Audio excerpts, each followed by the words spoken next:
옆 사람과 인사하시겠어요? 오늘도 은혜 받으시기 바랍니다.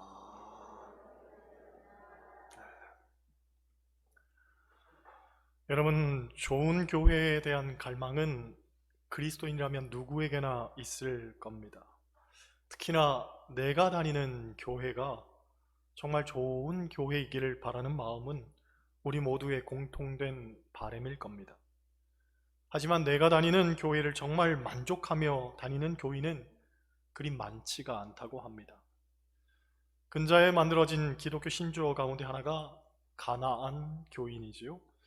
우리가 알듯이 가나안은 거꾸로 하면 안 나갑니다. 이런저런 연유로 교회를 안 나가는 교인들을 가나안 교인이라고 부르는데, 조사에 따르면 가나안 교인도 세 종류가 있다고 합니다. 첫째는 아예 교회를 떠나서 전혀 나오지 않는 탕자형 가나안 교인. 둘째는 그나마 간간히 교회에 나오는 유랑형 가나안 교인. 마지막으로 셋째, 교회에는 나오지만 마음이 떠나버린 포로형 가나안 교인입니다. 여기서 우리가 주목해야 하는 것은 포로형 가나안 교인입니다. 즉, 교회를 완전히 떠나버린 건 아니지만 지금 교회 안에 앉아 있으면서도 그 사람의 현 주소는 소위 안 나가 교인과 전혀 다르지 않은, 곧 교회에서 마음이 떠나버려 언제든지 뛰쳐나갈 생각만 하는 사람들이라는 겁니다. 문제는 지난 2년 동안 코로나의 상황을 겪으면서 한국 교회 안에 있던 이런 이들이 무수히 교회를 뛰쳐나갔다는 사실입니다. 그동안은 어쩔 수 없이 교회 안에 머물긴 했는데 코로나가 그런 이들에게 좋은 단초를 제공했다는 거죠. 안타까운 것은 예상보다 이런 이들이 너무 많았다는 겁니다. 한국 교회가 지금 얼마나 화들짝 놀라고 있는지 모릅니다. 어쩜 교회가 이렇게까지 곤두박질 칠 수 있을까 싶을 만큼 너무 많은 교인들이 교회를 빠져나가는 양상을 보이고 있습니다. 그런데 재미있는 것은 이런 와중에서도 전혀 흔들리지 않는 교회들이 있더라는 거예요. 모두가 참담한 쇠락을 맛보고 있는 중에도 오히려 부흥을 꿈꾸는 교회들이 있는데, 교회학자들은 이런 현상에 주목하면서 코로나가 건강한 교회와 그렇지 못한 교회를 구분하는 아주 중요한 역설적 수단이 되고 있다 하고 말합니다. 즉, 코로나 이전과 이후의 지표들을 대비했을 때에 그 증감에서 전혀 영향을 받지 않거나 혹은 오히려 부흥과 성장이 있었다면 그 교회는 누가 뭐래도 좋은 교회라고 말할 수 있다는 거죠. 그런 면에서 보았을 때 우리 사천제일교회는 좋은 교회라고 말할 수 있습니다. 할렐루야. 제 얘기가 아니라 교회학자들의 얘기입니다. 일반적으로 내가 다니는 교회가 좋은 교회인가를 진단하는 아주 간단한 방법이 있습니다. 그것은 교회를 찾는 누군가에게 내가 다니는 교회를 기쁨으로 먼저 소개할 수 있는가에 대한 여부입니다. 전에 우리 교회 집사님 한 분이 저에게 이런 말을 합니다. 목사님, 우리 교회가 건축하기 전과 건축하고 난 후의 차이점은 제가 우리 교회를 자신 있게 소개할 수 있게 된 점 같아요. 전에는 누가 교회를 다니고 싶다고 하면 잘 됐다, 가까운 교회 찾아봐, 그래서 열심히 신앙생활 해봐, 이렇게 말했다면 이제는 누가 교회 다니고 싶다고 할 때에 우리 교회 와봐, 우리 교회 와봐, 이렇게 말할 수 있게 되었다는 거죠. 비견한 예지만 그렇습니다. 내가 다니는 교회가 좋은 교회라고 인식하는 사람은 우리 교회 와봐, 이게 되는 거죠. 그런데 스스로에게서조차도 교회가 불만족스럽다고 여긴다면 그렇게 말하지 못하겠죠. 가까운 교회 찾아봐, 가까운 교회 찾아서 열심히 신앙생활 해봐, 그렇게 되는 거죠. 여러분은 어떻습니까? 우리 교회 와봐 하고 말하십니까? 아니면 가까운 교회 찾아봐, 그렇게 말하십니까?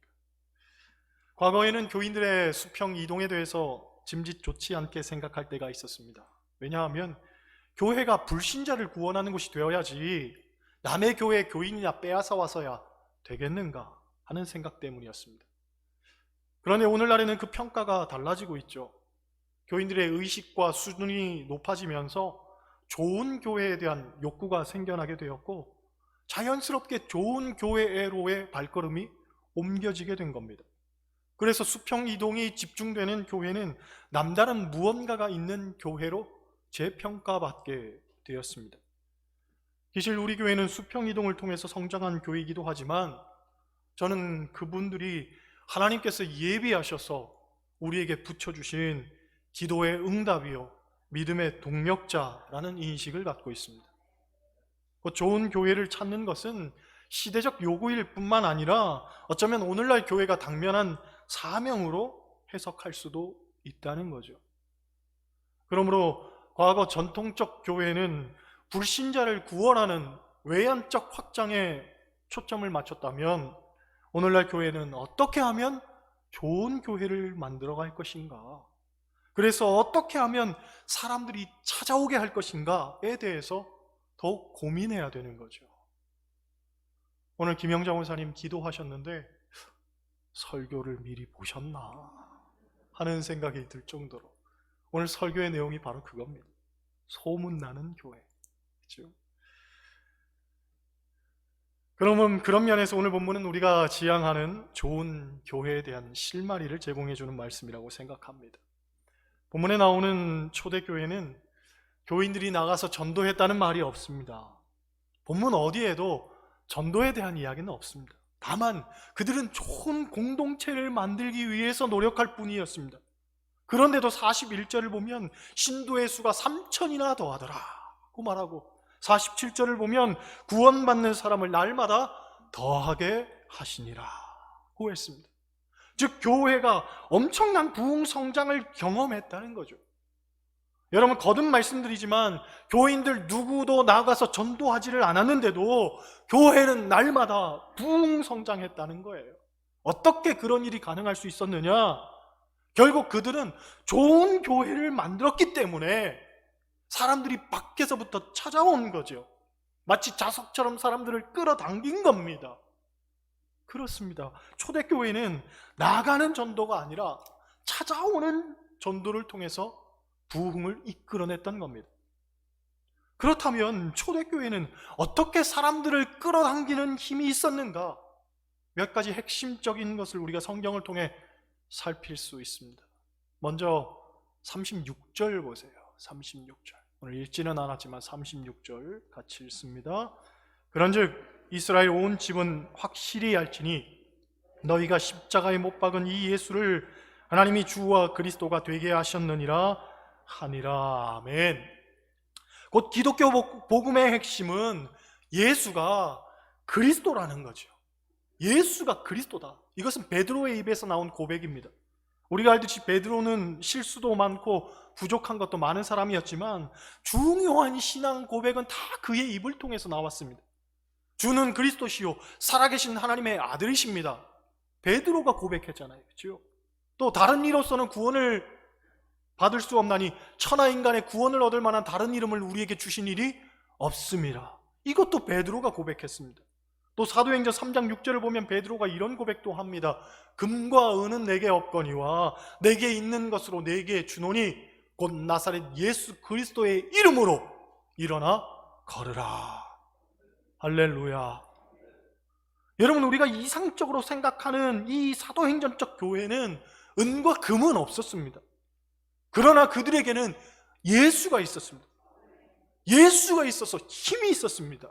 안진뱅이가 일어나는 기적이 일어나고 수많은 병자들이 고침받았습니다. 오늘 본문 43절에서도 사도들로 말미암아 기사와 표적이 많이 일어났다고 합니다. 어떻게 이런 일들이 가능했느냐? 우리가 확언할 수 있는 것은 그들에게는 예수 이름의 권세가 있었다는 거죠. 그렇습니다. 교회가 교회다워지기 위해서는 예수의 이름으로 나타나는 이런 영적 역사들이 교회 안에 있어야 되는 겁니다. 제가 어릴 때 교회를 가면 방언을 말하고 예언을 말하고 입신을 하고 치유가 있고 귀신이 쫓겨나가고 성령의 불같은 역사가 너무 당연하게 있었습니다. 그래서 그런 것들을 사모하면서 신앙생활하는 것이 너무 마땅했습니다. 물론 어떤 분은 제가 너무 신비주의에 집착하는 것이 아니냐고 물을 수도 있겠지만, 교회에서 그런 역사가 없으면 교회가 세상과 다른 것이 무엇이겠습니까? 윤리적 교훈과 도덕적 삶을 말하는 종교는 세상에도 많습니다. 고행의 측면에서 보면 불교가 기독교보다 낫습니다. 산은 산이요 물은 물이라고 했던 성철 스님은 10년간 장자불화를 했다고 하죠. 10년 동안 누워서 잔 적이 없고 잠을 앉아서 잤다는 거예요. 그런 고행을 누가 따라갈 수 있겠습니까? 헌신의 측면에서 보면 카톨릭이 개신교보다 낫습니다. 신부와 수녀들은 결혼도 하지 않고 오직 주님의 순결한 신부로 남기를 서원합니다. 제가 목사로 살지만 늘 주님 사이에서 발목 잡히는 것이 가족입니다. 온전한 헌신을 하기에는 가족이란 존재가 저를 많이 난처하게 하죠. 절제와 인내의 측면에서 보면 이슬람이 기독교보다 낫습니다. 회교도들의 그 율법주의는요, 정말 무서우리만큼 대단합니다. 그렇게 보았을 때, 그렇다면 교회가 내세울 수 있는 강점은 무엇이겠습니까? 제가 생각할 때에 교회는 더욱 본질로 돌아가야 한다고 봅니다. 기도와 말씀, 그것을 통해서 일어나는 영성과 삶의 변화, 그것이 핵심이라고 보는 거죠. 이걸 다른 말로 한마디로 규정한다면 예수 이름인 거고, 예수 이름이 있는 곳이 교회란 말이죠. 역사가, 예수 이름의 역사가.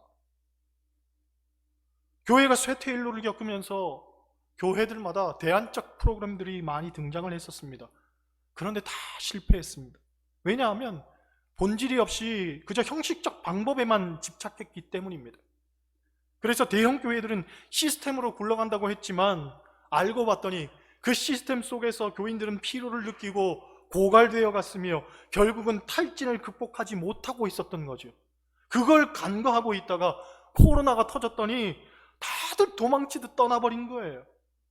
그렇게 열심히 충성을 다하던 교인들이 설마 가난한 교인들이었을 줄이야 누가 알았겠습니까? 여러분, 본질로 돌아가야 됩니다. 말씀과 기도, 예수 이름의 능력, 교회는 그 이상 어떤 것도 없습니다. 더 말씀을 사모하고 더 열심히 기도하고, 그래서 예수 이름의 역사가 교회 안에서 나타나고 그러면 되는 거예요. 그게 교회가 교회다워지는 가장 우선적 비결입니다. 37절 보세요. 37절 같이 읽습니다. 그들이 이 말을 듣고 마음에 찔려 베드로와 다른 사도들에게 물어 이르되 형제들아 우리가 어찌할꼬 하거늘. 아멘.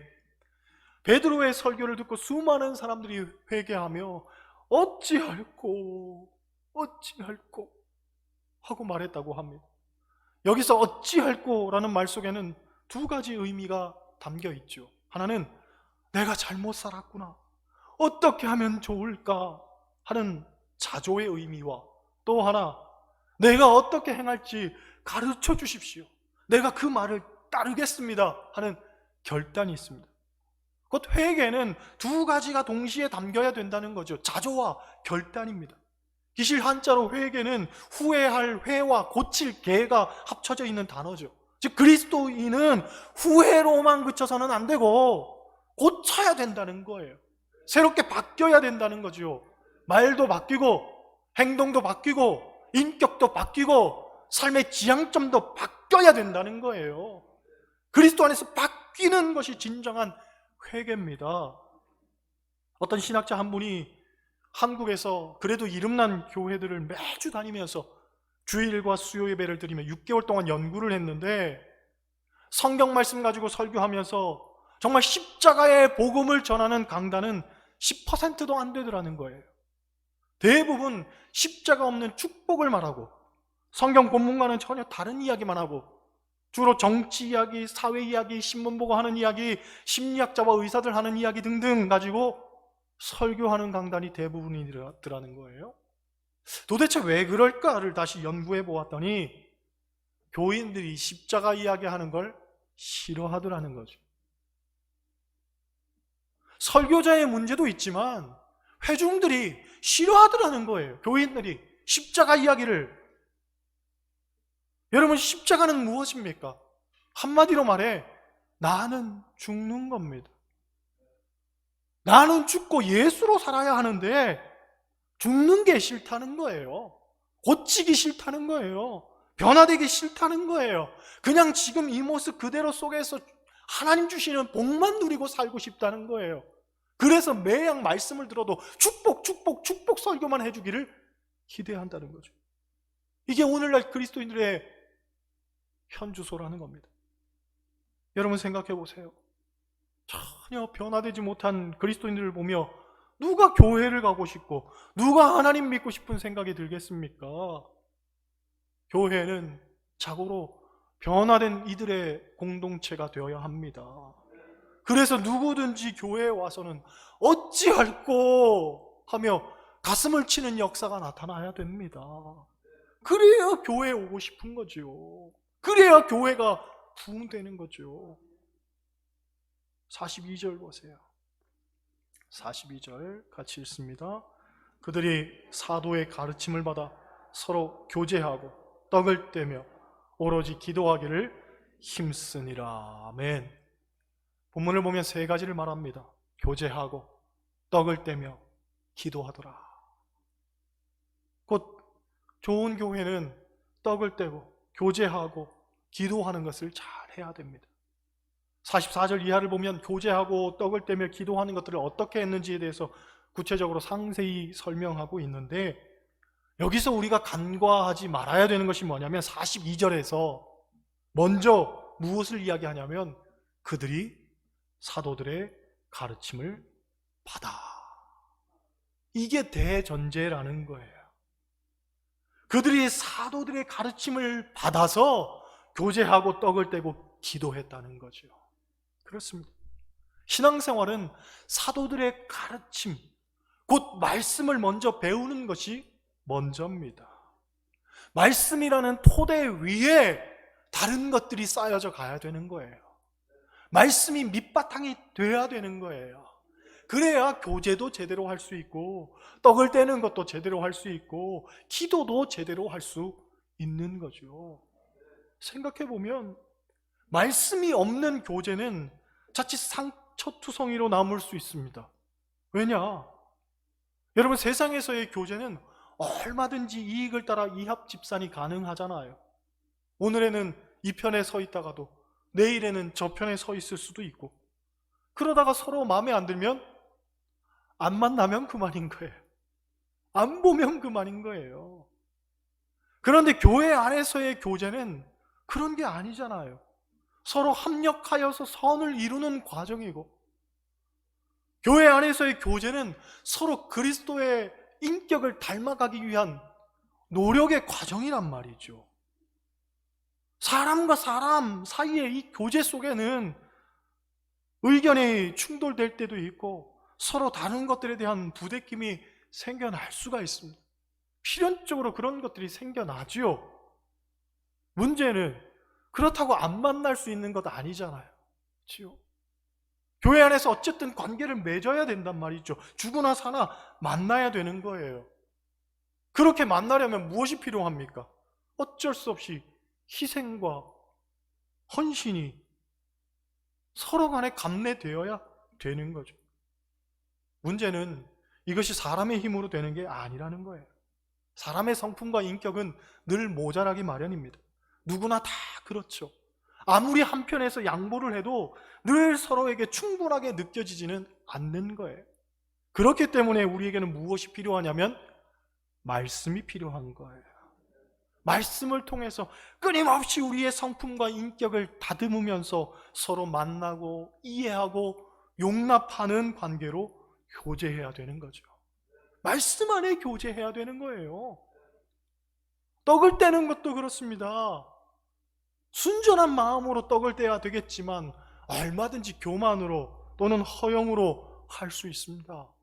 아나니아와 삽비라 이야기가 우리에게 그것을 잘 보여주잖아요. 자기 재산의 절반을 드리는 것처럼 보였지만 사실 그 이면에는 누군가 위에 군림하고 싶어 하고, 누군가에게 인정받고 싶어 하고, 누군가를 통해서 칭찬받고 싶은 어떤 속물적인 근성이 있었단 말이죠. 그것으로 남을 대접하는 일 충분히 할 수 있는 거예요. 말씀이 없으면 그렇게도 될 수 있는 거예요. 기도도 마찬가지입니다. 기도라고 다 같이 있는 건 아니지요. 자기의 이익을 위해, 욕심을 위해, 교만을 위해 세속적 열망 가운데 드려지는 기도 얼마나 많습니까? 그러니 기도도 그 바탕에는 말씀이 있어야 되는 거예요. 할렐루야. 그런데 가장 중요한 것은 말씀을 살아내는 거죠.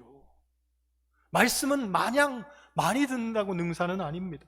한 말씀이라도 제대로 실천하는 것이 중요합니다. 주변에서 이단에 빠지는 사람들의 가장 큰 문제점은 성경의 많은 지식을 머리에 넣으려고 한다는 거죠. 그런데 성경은 손과 발에 넣어야 한다는 말이 있습니다. 오늘날 한국 교회의 특징에 대해서 신학자들은 말하기를 믿음에 있어서는 건강한 교회이지만 행함에 있어서는 병든 교회더라 하는 말을 합니다. 그래서 이런 말도 있지요. 한국 교인들을 쉽게 표현한다면 새벽 기도 가서 뜨겁게 기도하고 오다가 남의 집에 잘 익은 호박을 보면 몰래 따가지고 오는 사람들이다. 그 생활의 본이 되지 못하는 표리부동한 모습을 우회적으로 표현한 겁니다. 여러분, 우리가 정말 말씀이 가슴에 심어진다면, 그리고 말씀이 우리의 손과 발에 심어진다면 세상적 가치들은 그리 중요한 것이 아니라는 걸 깨닫게 됩니다. 그래서 얼마든지 주고 나누고 베풀게 되죠. 이건 노력의 문제가 아닙니다. 은혜의 문제죠. 또 이성의 문제도 아닙니다. 감사의 문제입니다. 말씀을 받은 감격, 기쁨, 감사가 넘치면 이것은 자연스러운 수순입니다. 요컨대 이런 교회가 좋은 교회인 것이고, 이렇게 좋은 공동체를 함께 만들어가면 사람들이 그 교회를 찾아오게 된다는 거죠. 그렇습니다. 오늘날 교회 부흥은 결국 얼마나 찾아오느냐가 관건입니다. 그리고 찾아오기 위해서는 교회 안에 있는 성도들이 얼마나 변화되느냐가 핵심입니다. 정말 교회 부흥을 꿈꾼다면 여러분들이 먼저 변화되시기 바랍니다. 내가 먼저 변화되면 구원받는 사람들이 더하여지는 은혜와 기쁨이 반드시 있을 겁니다. 오늘날 전도는 끌어당기는 전도입니다. 자석 같은 전도입니다.